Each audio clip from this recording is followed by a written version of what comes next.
This is The Camp with Zach Heilprin and the Athletics' Jesse Temple. Yes, welcome into The Camp. I'm Zach Heilprin. That's the Athletics' Jesse Temple. We are now 8 practices into fall camp. Badgers have 2 more that we'll actually get to be able to see. We're going to be in there on Friday, going to be in there on Saturday, and then it's closed. So we'll have to do a little bit of what fans are doing and kind of guessing what's happening the rest of the 3 weeks. But we'll also have an opportunity to talk to players during that time as well. So we'll get a little bit of an inside look. But we'll get to practice number 8. We'll talk about practice number 7 as well, since we didn't get to do that yesterday. We'll start with the big news that's coming out of practice 8. And I don't know how big a news it is, but it's certainly very relevant to Wisconsin and their future and their fortunes on offense. And that is wide receiver Will Pauling went down in a drill today. You actually saw it. I didn't see it. He knocked knees and with a teammate, went down, went to the locker room, never came back, had some ice on it after practice. Yeah, it was like a kick or punt return drill. They were shooting footballs out of the gun, and they had their 3 or 4 returners back there. Pauling has been one of them all preseason, and there were only like 3 or 4 players down the field. And like you said, they collided around midfield, and you could hear from the other side of the field, people were saying like, get up, Will. And part of me thought, is that just hoping, because they know how important he is, and needed some assistance to get off the field. And we did see him after practice. He was back out there. He had some ice wrapped around his knee. Don't know how long he would be out. We don't at this point really get a lot of injury updates on players. That's kind of not how the program is operating right now. But obviously, we know he's an extremely valuable piece. He's the team's #1 slot receiver. He's in contention to be one of the return guys. I don't know the severity, and I don't want people to freak out because, again, it wasn't like he disappeared and we'll never see him again. I mean, he was out there getting iced up, and that's football too. A lot of these guys are banged up. You can see a lot of players wearing wraps and things like that and continuing to go. And it's important to remember we're still more than 3 weeks out from the season opener. So if you need to rest a guy, that's okay. We are 3 weeks away from the opener. Again, it does give you a little bit of a pause, though, to see a guy like that to go down, especially the way, because it happened in the spring too. Do you remember that?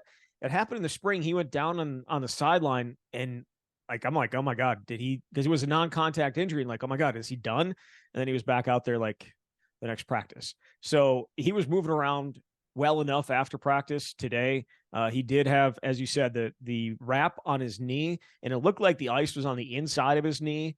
So we'll see. Again, we get 2 more practices. We'll see if he's out there on Friday and then on Saturday. But knock on wood, I don't think it's like something serious that's going to keep him out for an extended period. But again, that's also complete guessing on my part. So I'm going to take that back and say and be like, I didn't say that. I don't know. We'll see. The wide receivers, though, were another big part of this practice on Friday or on Thursday. We got to see more one-on-ones. They started practice the same way. This practice starter, kind of get the juices flowing. They did the one-on-ones kind of like we talked about last week down in Platteville. They did it again this morning. I don't know that there was as much juice to it this time, but then later in practice, they did it again. We saw some ridiculous catches.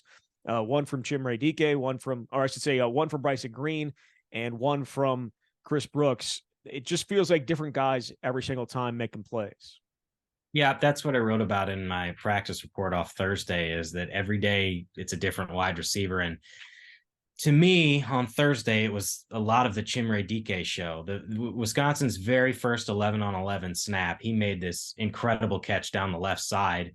It was for about a 34-yard gain, and he went into the air, caught the ball as Hunter Wohler came over and gave him a good pop and still hung on.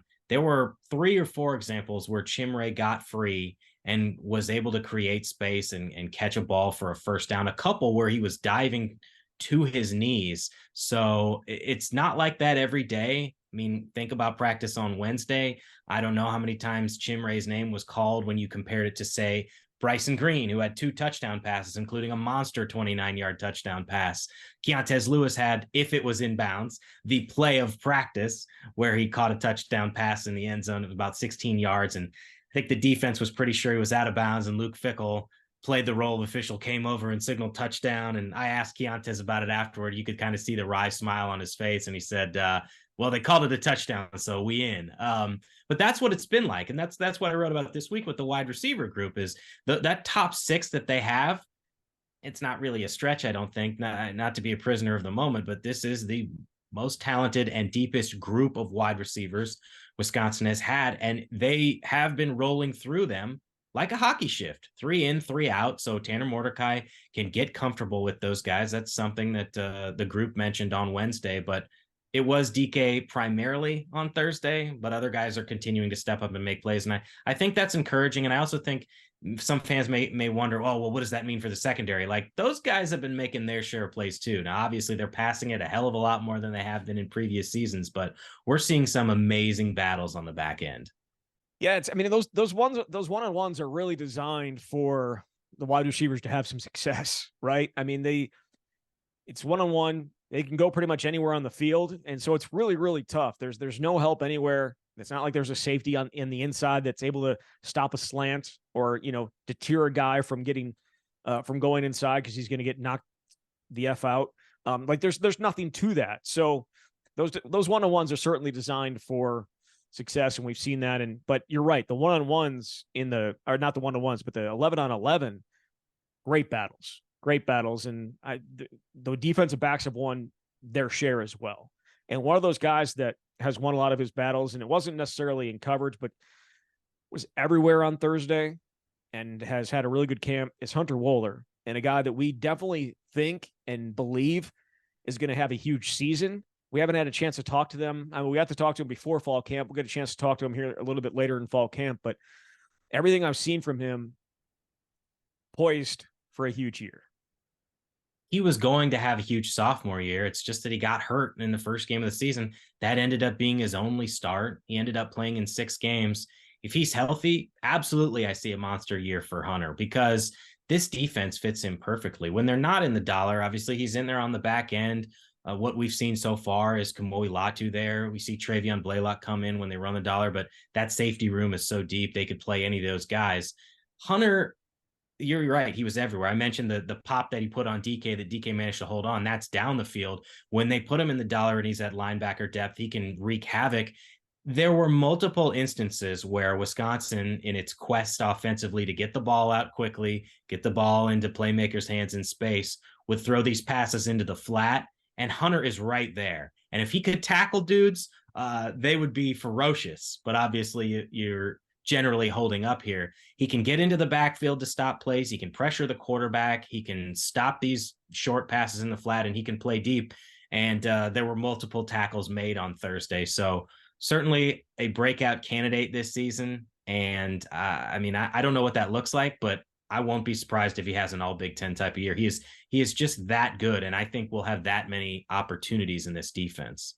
Yeah, when they're getting that 3 safety look where he is down in the box, essentially in that dollar defense, he can do so much. He can drop, he can play the run, he can play the pass, he can get after the quarterback. He is the type of body around the line of scrimmage that I think is going to be a challenge for defenses to deal with. And so he stood out as well.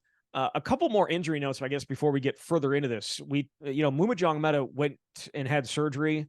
We talked about it the last time that we had a show, and he was going to be back. They were expecting him back soon. Well, soon was Wednesday. He was back out there on Wednesday, didn't do much. On Thursday, was back out there and actually taking part in contact drills. Now, his right hand was heavily bundled up. It was a big club, and we'll see how long he has to wear that. But when they talked about being back quickly, he was back very, very quickly. He obviously desperately wants to be out there on a regular basis.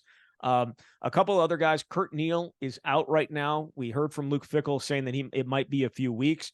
He was on crutches yesterday, just has this wrap on his leg, dealing with something there.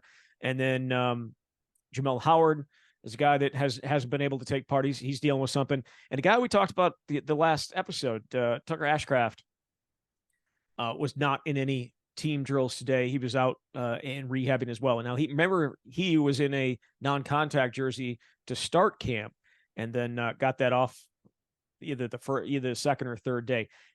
a guy that was wearing a yellow jersey today, Ches Malusi, at least back on the field, took part in a few things. But when you're wearing that yellow jersey, no contact is obviously no contact. And so it's tough for him. And I'm sure he's a little bit frustrated, but certainly good to see him back on the field. Did I miss anybody else?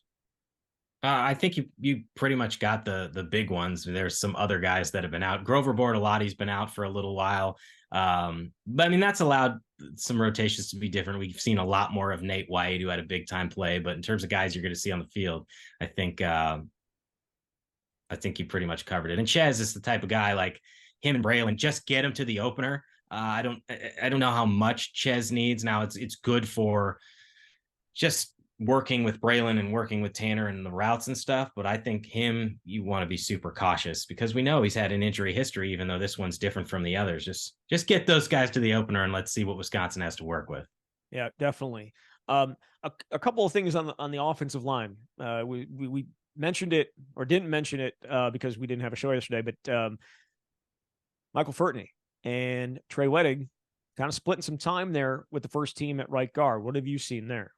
Yeah, that started on Wednesday where all of a sudden Trey Wettig, who has been the second team right tackle, was working at right guard, and they bumped Furtney down to the second team. On Thursday, the first half of practice was the same as it has been throughout the preseason. Furtney was with the first team, and then Wettig was at right tackle in the second team. Then they flipped. So obviously Jack Bicknell Jr. is taken a serious look at that spot. I know you've talked about that on multiple occasions.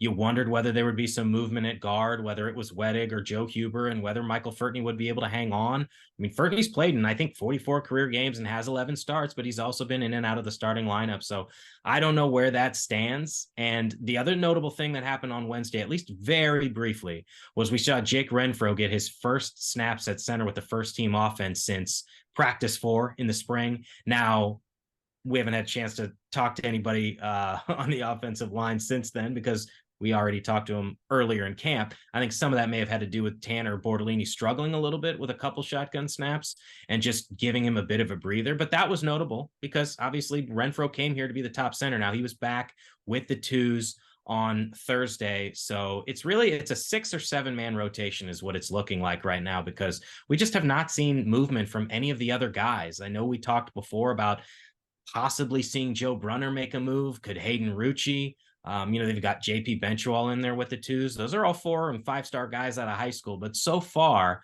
those are not the ones that have made a move. So I would envision a 6 or 7 man rotation depending on where they think Renfro is at. Yeah. Again, I think there's a lot of people that think Tanner Bortolini's best spot is at guard, but we haven't seen him there yet. We have not seen him in fall camp working at guard at all. We know his history is there. But if, Jake Renfro is your center,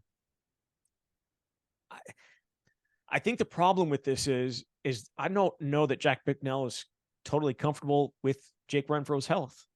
And to throw him in with the first team and you start using Tanner Bortolini elsewhere, they don't want to do that because they could be then without, having to throw Bortolini back in there if Renfro goes down at center. I don't think that's what they want to do. I don't think they want to. Was it him that was talking? No, it was Bostad last year talking about how he wanted to have this many centers because back in 2009, I had to start a true freshman named Travis Frederick and, like that type of stuff. But I think we've heard a little bit of the same stuff from Jack Bicknell wanting to have at least 3 guys that can play center because if you don't have a center, you're not going to do anything. And so I think it may be that I don't necessarily think he's totally comfortable with Jake Renfro's health to be able to be like, yes, I can plug him in there and I feel comfortable with him being there and I know he's going to be there and then use Tanner Bortolini elsewhere. I don't think you can do that at this point. It's a really difficult spot too, because of how important center is, of how important that continuity is and just getting those reps consistently. And if Renfro does come back and is with the ones, then it totally messes up whatever your guard rotation was going to be because somebody who's only been getting first team reps is going to be bumped out of there and presumably would be a part of a rotation. But it's an interesting spot for Wisconsin to be in. It's not the worst spot in the world because Bortolini has played center. Shoot, he played it as a true freshman. He got thrown in there for a start against Iowa and obviously played it in the bowl game with Joe Tittman going on to the NFL draft. But I don't know ultimately what they're going to do. It's something that Bicknell is clearly trying to figure out. And it's really, I mean, the only reason Bortolini was taken out was because of the snaps, right? Like that's the only thing I think is that is holding up, which is obviously a huge thing. And he's put a ton of effort into it. We talked to him before fall camp and how many snaps that they were going out on a daily basis and going out there and doing. So it's not that it hasn't, the effort's there, obviously. It's just the consistency. And you can tell that he's frustrated too, right? Yeah, there, I pointed this out to you on Wednesday. There was an instance where I think it was a high snap, kind of blew up the play a little bit, and you could see Tanner walk over and kind of slam his helmet down into the ground. I mean, yes, he has put a ton of time in this, and I think it's also worth pointing out. I think, look, I've never played center. You can see clearly I don't have the offensive lineman build, so easy for me to say here, but I think Tanner's been really good this fall. I mean, there have been very few instances, I think, where the offense couldn't get a playoff because the snap just wasn't there. It just so happened that there were a couple in one practice, but overall, it's been market improvement. And you're right about Bicknell wanting to try to get three centers lined up. Obviously, there's Renfro with the twos. He also wanted to get Joe Huber. You know, I don't really envision Huber, I mean, unless it's an emergency, being a center. Like he sees the versatility with guard. Obviously, he started at Cincinnati as a tackle, but those are the first three. And then you've got Dylan Barrett, who's been getting snaps with the threes and an occasional snap with the twos. I thought it was interesting, something that Luke Fickell talked about too, about how important everything up the middle is. And he was talking both offensively and defensively. And in relation to offense, it's the center, the quarterback, and the running back. And he said, if you don't have that, I mean, you have no chance. So look, it obviously starts with the center. He's getting the play going, and they've got to figure out where everyone's going to be in the end. Yes. I also appreciate the accountability aspect of this with players. And it's not just center. We've seen it at quarterback too. When you're making continued mistakes, you're going to get taken out. When Braden Locke has thrown more, an interception that probably shouldn't have been thrown, it's Miles Burkett getting some time in there with the second team offense. I think it's happened on defense as well. If you blow a coverage or if you blow an assignment, you're going to, I don't want to say pay the price, but you're going to be held accountable for continued mistakes. And that has certainly been noticeable. And it's not that it didn't happen before. I mean, you think about when you would jump off sides, an offensive lineman would jump off sides, previous regime, you'd be out and they'd put somebody else in.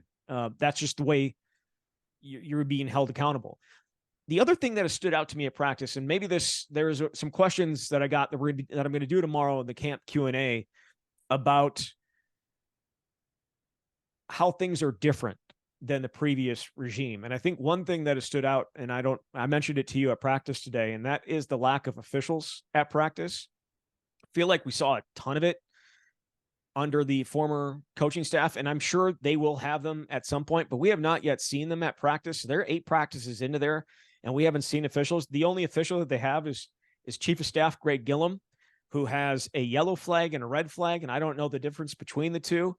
I had a great conversation with him back in the spring. If you didn't see it, go back and listen to it. He's a very interesting guy and a huge part of this program, but I think it might leave a little bit to be desired as an official, because we have seen, it feels like, a lot of contact down the field with the DBs and the wide receivers, and he's letting them play. I don't know that the officials necessarily would let them play, but to me, that has been one of the bigger things that has stood out, the differences between the previous regime and this regime. And I think there's some others that maybe I'll mention tomorrow, but that may be the one that has stood out to me maybe the most.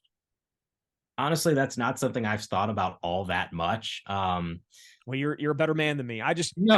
every time I'm seeing it, I'm just like, flag, and I look at Gillum. Well, he's just standing there like hands in his pockets, like, nope, I didn't see anything, no contact, didn't see anything. He even got mentioned in the Wired Up Wednesday show that UW Badgers put out, not UW Badgers, but the Badger football Twitter account put out. Rodis Johnson is like begging him for a flag, and he's like, yeah, I can't see it. So again, you're a better man than me. I'm always about the officials and what's going on here. Where is it? No, it doesn't make me a better man in the slightest. I think it's just not something that has been overly noticeable, because it's when you get to the scrimmages that you really need it, right? Like they're actually tackling, they're actually playing football. And I don't know how much of it had to do under the previous staff with knowing some of those officials or, state high school guys coming in and getting that kind of opportunity, I don't think it's like holding this unit back, but it is a little bit different. I mean, I'm sure you'll address this on Friday. To me, it's plain and simply the pace and the fact that you got ones going on one side and threes going on the other side. They're getting a ton of work in. But I'll let you address that on the Q&A. Well, no, the Q&A was like outside of pace. What else is different? Yeah. And so the pace is different. The one that also, you talk about going separate sides. It's also the separate sides in Skelly when you have, they're going left and right. And it's not just full field Skelly. It's left side goes, right side goes, left side goes, right side goes. So I'm sure it's difficult for you though, too, because you're trying to keep track of it all on your computer.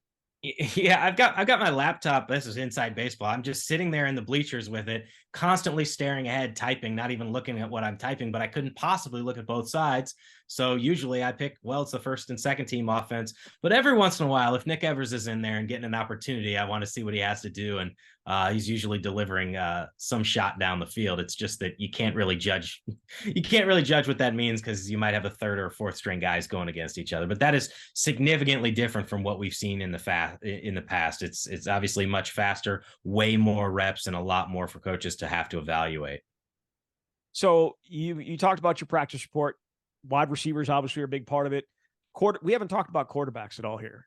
And I feel like these last two practices really Wednesday, I thought was a really, really good day for Tanner Mordecai and for Braden Locke. But the last couple practices have, I think, upward trajectory for the quarterbacks. I don't know if you feel the same way. I do. It steps in the right direction. And I almost think the fact that we're not really talking about them a ton is a good thing, because when we are and when we were in the first week, it was for mistakes that were happening. It was, you had this guy open and you threw behind him. You threw a couple interceptions. Now it's just kind of in the flow of the offense, and it allows you to focus on, hey, the wide receiver really made a really nice play. But I think Braden has had a nice bounce back here after a shaky start. He's really coming along, give his receivers an opportunity and not make those kinds of mistakes that are just going to blow up a drive. And Tanner Mordecai, to me, is really just kind of a steady Eddie. And I don't mean that in the sense of, he's a game manager, which is, has a negative connotation and is associated with many Wisconsin quarterbacks. I just mean steady Eddie in the sense that, like, what he's going to provide. He delivers the ball on target with accuracy. He gets the ball out quickly. And if something breaks down, which we've seen, he can scramble. It's hard to know what the end result would be, because the last thing you want to do is touch the quarterbacks wearing the black jerseys. But I think they've been really solid here this week and coming along at just the right time. I would agree. The other thing that we got to see on Wednesday, we didn't get to see on Thursday at all, was kicking. We got to see some kicking on Wednesday. There's some debates apparently up in the stands about what was made and what was not. We got a couple stand watchers, and you and Colton Bartholomew, me being on the ground, me being a intrepid reporter, an intrepid photographer, and a intrepid videographer was there. And I was standing behind, because you guys are, for anybody trying to picture this, you guys are in the stands, and I'm in the stands, for most of the practice. But to start practice, you guys are in the stands. You're sitting on like the 50-yard line, about 20 rows up, trying to see whether a field goal goes in. It's not very easy. So I was trying to do guys a favor. Just trying to do something for you guys, sitting behind there, just giving you the old good or not. And apparently you didn't see it at all. But I had them making all of them, and you guys were a little bit less sure. Well, I didn't write a practice report off Wednesday's practice, so I could focus on the wide receivers, thankfully, because obviously not having accurate stats on field goal kicking would be the death knell in that practice report. Look, I'm going to cede to you because you were right there. It is impossible to determine when field goals are good or not if there are no officials standing under the goalposts. Think about that. Think about if you had to watch somebody kick field goals and there were no officials under the goalposts and you just had to guess. That's what we were doing, but that's an encouraging sign if in fact they did make them all, because obviously Nathaniel Vakos had a tough day earlier in the week. I think he had 4 attempts, only made one. One of the misses was from 29 yards, but he's very clearly going to be the guy. He's shown it on film last year, and he's taken the 1 reps consistently since he's come here. So they need these opportunities though, because they didn't get very many in week 1. Did you have any of the distances on those from yesterday? And I know you keep track of that, but I know maybe you don't have them right in front of you as we're talking. I'm guessing you don't. So I do not. I'm not gonna ask about them. But they weren't short kicks. This wasn't what they were doing in Platteville on Monday night, or not on Monday night, but on Sunday, where there were some struggles. These were not short kicks, I don't think, if you know, my mind isn't doing tricks on me, which is certainly a possibility, but I don't think it was. Was there anything else that stood out to you that you wanted to mention here before we move on? Well, if we're on a special team segment, we have to talk about punting. I think it to me it feels like it's been a bit up and down. The last night in Platteville, they were as good as they have been the entire preseason, which we talked about in the previous episode. Don't think it was quite as consistent on Thursday. You know, Atticus Bertram's continues to go first, and he continues to take the most reps. I think I had him with taking 4 punts, and then Jack Van Dyke had 3, and Gavin Myers took 1. But it's kind of all over the place. You might get one that goes 35 yards and another that goes 45 yards out of Bertram's. And with Van Dyke, I think one was 36 and one was 47. So you're kind of running the gamut here. And obviously what they're seeking is the consistency to have the hang time and the depth to push back the other team. And I think that's kind of ongoing here. So I don't know what that's going to look like in the season, but to me, that's an area that they are going to continue to look at just to make sure they have somebody. And I don't know that I think it's early, but it's fair to say that there's no Andy Vunovich right now, because the leg strength on that dude, there's a reason why he set the program record for average yards per punting attempt. So I don't expect that, but you know, you can't have a ball that bounces 30 yards in the air and then rolls backward. You just need more consistency. Yeah, you definitely do. All right, before we get out of here, I wanted to ask you about this question. I saw this because this is from one of your coworkers at The Athletic, Stuart Mandel, who runs things over there for you guys. I don't know exactly what his title is, but he does his mailbag, and he was asked a question. It says, please power rank the new Big Ten, considering the number of college football playoff wins the first 10 years. Who would be your top, who, without looking, Jesse, what would your top 5 look like? The question was considering the number of college football playoff wins. Don't even worry about that. Just power rank the new Big Ten and the potential for it going in the future. Okay. This includes Washington and Oregon, I assume. Yes. I mean, look, I have to go with Michigan number 1 purely because the Wolverines have gone to the playoff the last 2 years. Otherwise, I would just be inclined to pick Ohio State every year. Those would be my first 2. And right now, I would have to have USC at number 3 because that's a team that won 11 games in year 1 under Lincoln Riley. Lincoln Riley has a track record of success. I don't expect USC to be bad. So from there on, that's where I wonder where Wisconsin slots in. And I mean, look, I think I saw that Stewart had Wisconsin at 5, if I'm not mistaken. And you did read it. Very interesting. I don't think that is a terrible placement for them. Thought it was high. And I was going to say largely because of how good the Big Ten is. I don't remember who he had it for, and maybe it was Penn State.